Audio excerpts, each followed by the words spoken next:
Welcome back. Welcome to my garage and ultimately to my studio where I'm doing all my miniature stuff. And I'm still working on my Tudor 12 scale house, but I'm getting to the roof and I've got a lot really to do in the next week and a bit, so I have to get a wriggle on. But now I'm just putting the roof slats on. I've only glued the front one because I needed to find out how many more I needed to paint. And these are painted on one side. They'll have tiles on top of these. Underneath has been shellacked, so it's a nice golden colour, and that's what the roof will look like. And I have put curtains up in Anne's room, and I've made her a bedspread for her little bed and made her bed a little bit more fancier. I just put a weight on this. Hang on, I'll just shift this because it was sitting up. So I've got a few more bits and pieces to put in this room, and I've got to finish the details on the curtains, but I'm really pleased with that. And I've finished all my staircase, a little crooked wall at the end. That's all been glued in place. And then I will be able to get it all enclosed. Now I've done all that bit. All the staircases are done. And so the beauty of the way that I've been doing this, and it seems like a long time, but as I've been going, I've been finishing off each floor. So I know when I've got to this part, I don't have to do anything more on this. And all I've got to do is get rid of the dust. And then we'll be ready to show it off. So that's my Tudor house.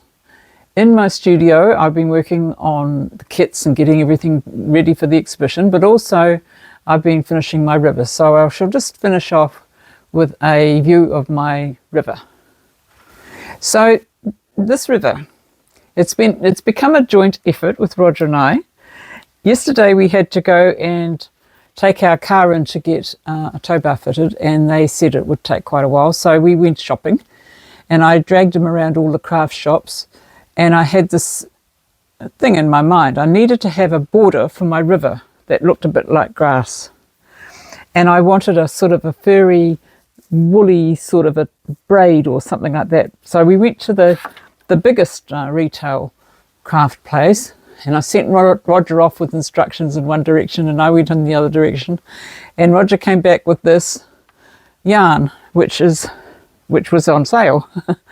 And it was great, just what I needed. So that made the front part, which was the darker kind of shady side of the river, and that's given it a bit of definition. And then on the other side I've used some railway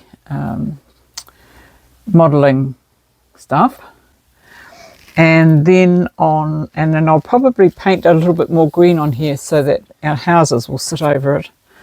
And then I've just made a little bridge which will go there, and it'll have little posts, and I'll paint that antique-y so it looks old. And I think that it's all starting to come together, and I will have some bushes and some trees and things that I can just sit on the top in place when we're ready to put it all together. So can you do that all right, Roger? Okay, so there we go. So now that my river has become a joint effort, and Roger's quite proud of himself that he's getting into the swing of this miniature thinking. And he's also raising his eyebrows at me. So never mind, tomorrow is another day and we will get cracking and finish everything I've got to do. And I shall catch up with you again.